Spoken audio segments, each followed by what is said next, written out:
Hello, everybody. July 15th, 2011. Pastor Dave here. And have I got a story for you? I've been chewing on some candy. My blood pressure's already up through the roof, and I might as well bring the blood sugar up with it, huh?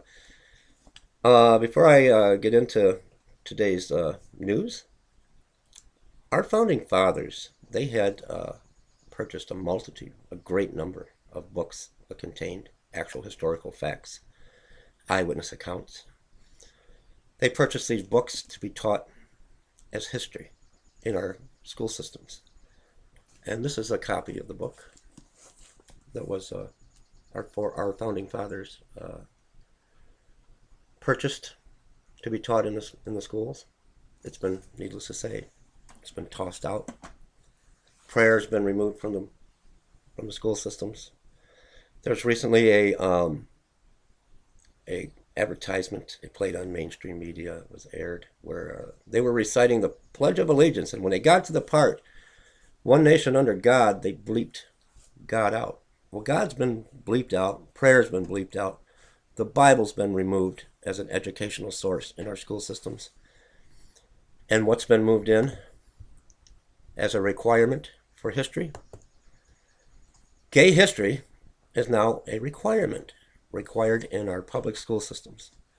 That's right. Sacramento, California became the nation's first state to require its public schools to teach students about the history and contributions of gay, lesbian, bisexual, and transgender people Thursday. The new law, SB 48, was signed by Governor Jerry Brown today and will take effect in January. I'm going to put the link below for you. And there's also a video. I'll play the video real quick where you can hear the audio portion of it. I believe there's a little commercial first. Tell me what you think. Go to beachboardwalk.com. I know what I think. Great ride discount and get to the beach. Here we go.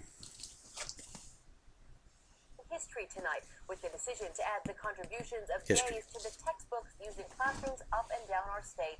KTV's Paul Chambers live in San Francisco. And Paul, you're in a neighborhood that's almost synonymous with gay rights. Gotcha, that is correct. We are in the Castro. There's a lot of history here. For example, this is Harvey Milk's former photo shop. Now it's the home of the Human Rights Campaign. And as I said, a lot of history goes on in this area, which people are not familiar with. But come 2 years from now, your kids will learn about it in their classroom. Starting in the 2013-2014 Without learning about this in the classroom. Students will learn about famous LGBT people such as Harvey Milk, San Francisco's first openly gay politician.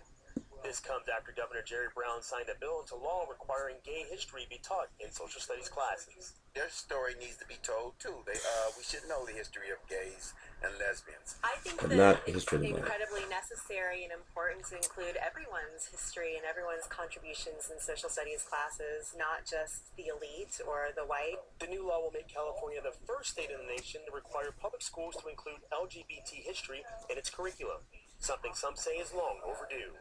Fact is, we have been censoring a very important chapter of civil rights history. This has been about censored. a community that has been Prayer has been traditionally demonized and discriminated against. Everyone is not on board with the new law.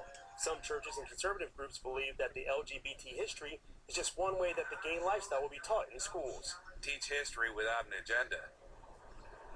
Just teach straight history. Each individual is accredited for what they accomplish. Still, others feel learning about the attributions of LGBT people to history is needed, and it may help people to be more tolerant. It may improve the way some people feel about them once we find out, their contributions. Now, the law will not only teach the contributions of the LGBT community, but also those from the disabled community, and it's also up to each school district to determine how they will teach their curriculum. Live in San Francisco, I'm Paul Chambers, KTVU, Channel 2. Well, there you have it. I'm going to put the story, the article, and it has the video in the drop down for you. I'm going to eat some more candy. I might as well get everything blood boiling, blood pressure boiling, blood sugar. What do you think? Leave me some comments. Pro, con, should gay history be a requirement in our public schools? Yet we cannot have prayer. We can't learn what our founding fathers wanted us to learn in history. What do you think? What do you think? Oh, what a day. Leave me some comments. What are your thoughts? God bless everybody. I'll be back.